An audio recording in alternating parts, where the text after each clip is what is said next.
Hey guys, Gare here again. I hope you guys had a terrific weekend and a great Father's Day. I'm doing this video the afternoon of Father's Day. I'm going to post it on my YouTube channel probably tomorrow.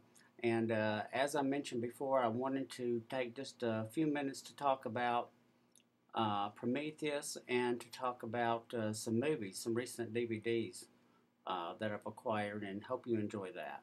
And show one figurine that ties in with my subject matter of the video as well as Father's Day. Anyway, um, Prometheus. Seen it twice, so obviously we liked it very much. Um, I pretty much agree with the people who say not quite on the same level with Aliens. Prometheus is thought to be sort of a prequel to Alien, and my own opinion on that is that it's definitely part of that world, and leading up to uh, Alien, but it's kind of a film entity in itself as well. So I understand when Ridley Scott says it has the alien DNA, but it's not quite a prequel. It stands on its own very nicely, does its own things. Um, Very good. The film is I wouldn't call it great. Um, it's one of those films that's trying to reach toward greatness, and indeed, there's very many things to talk about and to think about with Prometheus. It's a very fine film indeed, and I would have to remind people that who are dissing the film for various reasons that um, Blade Runner, another Ridley Scott classic, which came out in the early 80s, was thought to be confusing to people at the time. Now of course it's an acknowledged classic and there's been various versions of it, but at the time that it was released, I mean, it certainly wasn't a flop or anything like that, but it sort of confused people who weren't quite clear on what it meant and what it was trying to do, and of course, over the years, quickly became an acknowledged classic. And also toward Alien, loved the first two Alien films. Not so much a fan of the third and fourth one.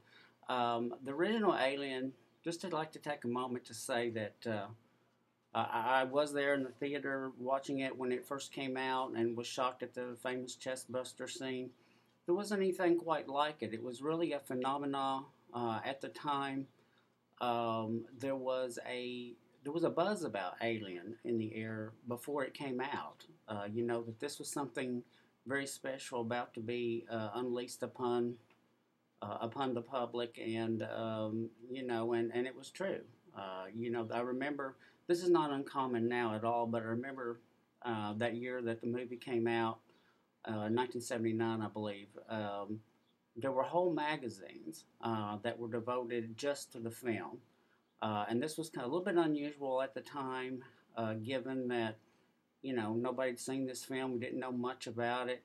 Ridley Scott was a relatively new director. I think he had done The Duelist, that had done well in Europe, but certainly was not a big name director in America at the time.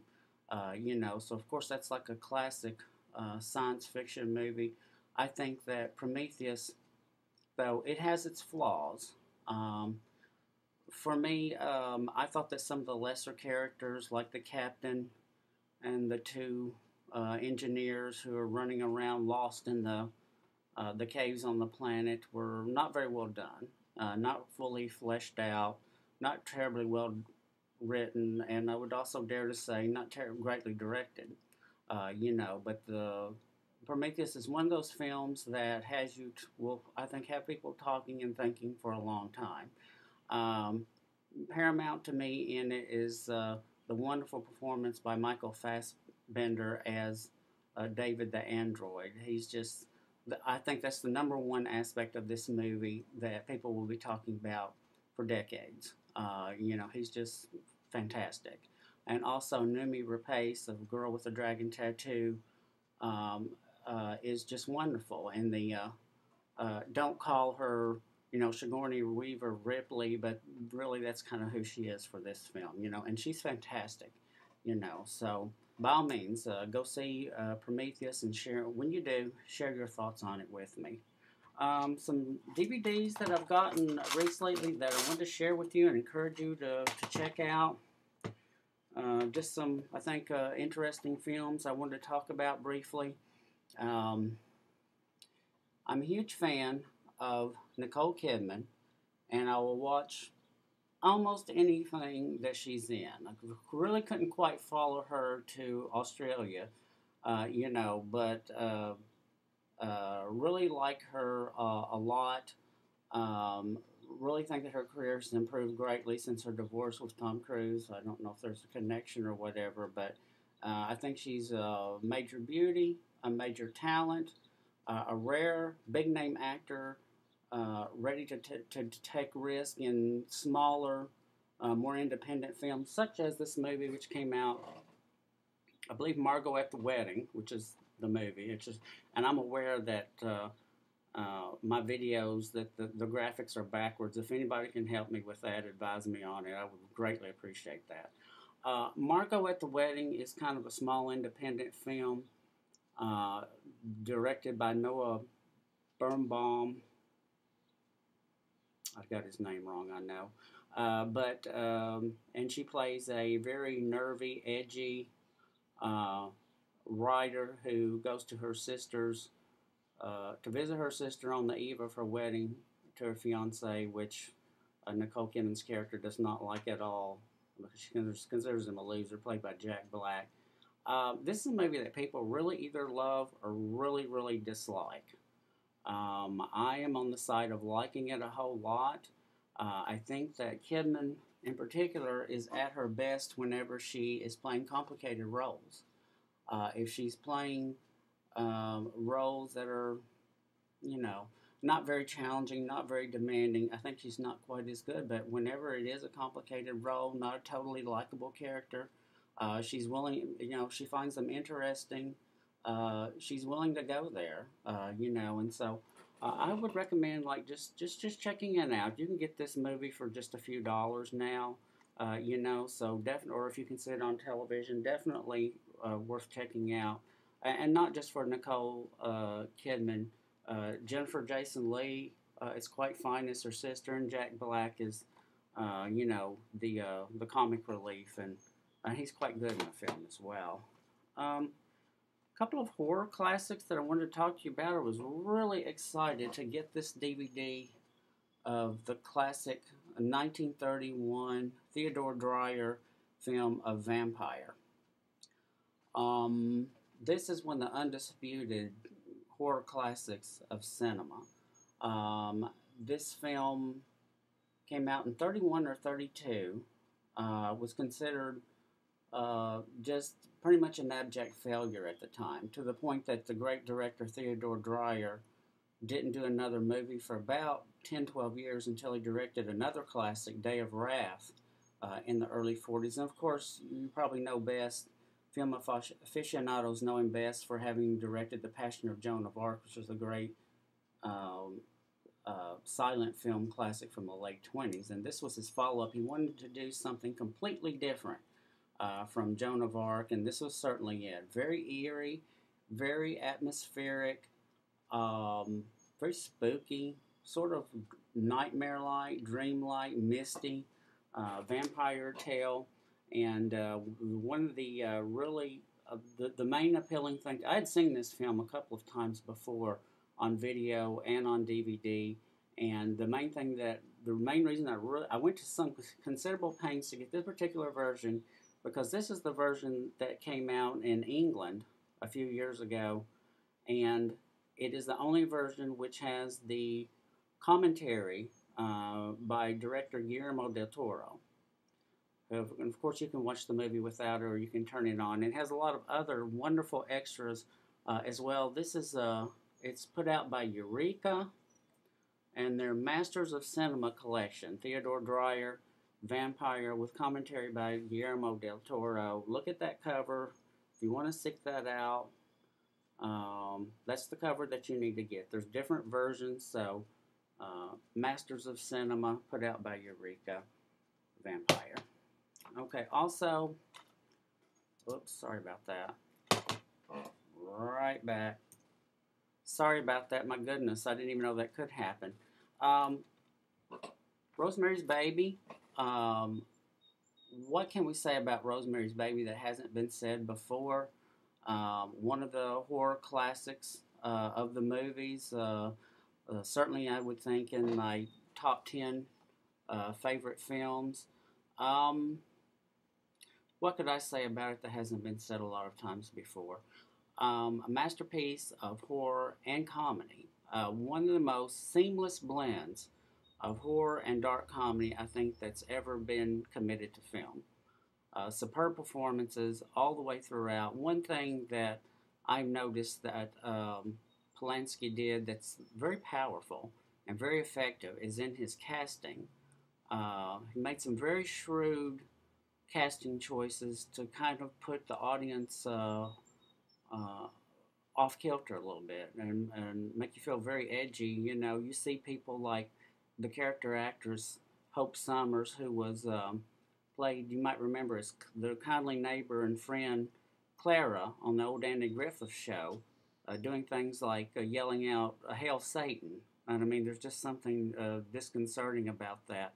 Uh, During the infamous demonic rape scene, um, you have this ghostly figure floating down some stairs to Rose, the character of Rosemary, played by Mia Farrow, of course, and looks a lot like Jackie Kennedy to me. I've always thought, you know, and so just really edgy comedy, superb cast, great film, Rosemary's Baby.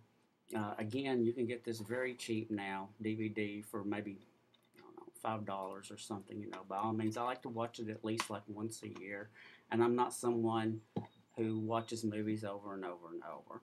Another classic that we just got is a great Swedish director Ingmar Bergman's classic film from the late 50s, Wild Strawberries. We already had this on DVD. I wanted to get it again because this is the Criterion Collection, and they're the company that puts out great uh, collections of movies with all the extras, deleted scenes, interviews with the director and producers, commentary by film scholars and such, and loaded with extras. Really great films. Kind of, and if you're not familiar with this story, this is kind of Bergman's version of Christmas Carol in a way. This is an elderly professor facing his own mortality and being taken on a journey back to look at his life and forced to think about the choices that he has made along the way, you know, both good and bad. Really great film by Ingmar Bergman, of course. And um, also, I've got one figurine that I want. Oh no, it's here.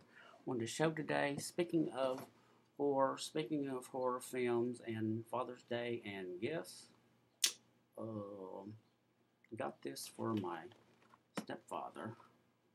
This is the who loves the old. He is a huge horror fan as well. Loves the old. Um, you know, the old Universal classic horror films, Frankenstein and The Mummy, and this is a figurine of Boris Karloff as the Mummy.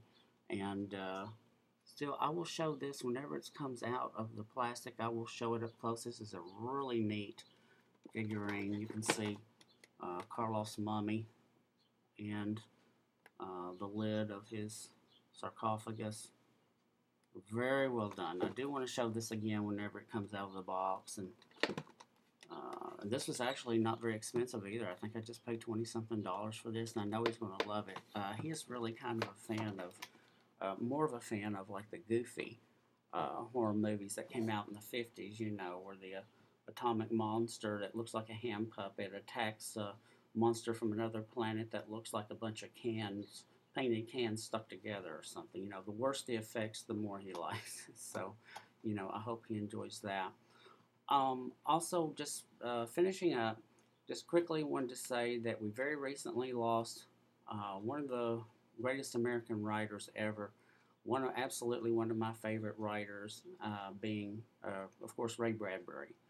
Um, it really feels odd to me that he's gone. It was pretty apparent by photos and videos I've seen of him in recent years that He was quite elderly, quite ill, not long for the world, but by golly, the time he was here, what a great, great man, what a great writer, great artist, very poetic writer, I've always found. And he was someone who wrote poetry. Of course, he wrote famous short stories, famous novels. He wrote collections of poems. I actually think that a lot of passages in his short stories are more poetic than some of the poems that he wrote. And you guys know the titles for Fahrenheit 451, Martian Chronicles. My favorite is Dandelion Wine, and just a really great writer. I remember seeing him on television shows, like talking about his work and space and fantasy when I was a kid. And it seemed like Bradbury is somebody who would always be around, but he has gone to us now. But what a legacy that he's left with us forever. And so, really great American artist, gone to us now, but we still have his work. I do have a stack of books by him. I don't have them with me. I have my copy. I have a first edition of Dandelion Wine that he is actually has his autograph in it. So that's one of my prized possessions. So anyway, before this goes on too long, I will finish up. I hope you guys enjoyed this little bit of a departure from my usual comics and collectibles, but not totally. So not totally out of character. So I hope you enjoyed this. Let me know what you think, what your own favorite films are, horror films, in the comments. And I'll be back with you soon with another video, hopefully in just a few days. I hope that you have a great weekend and that all of you dads out there had a great Father's Day, and take care, and I will speak to you soon.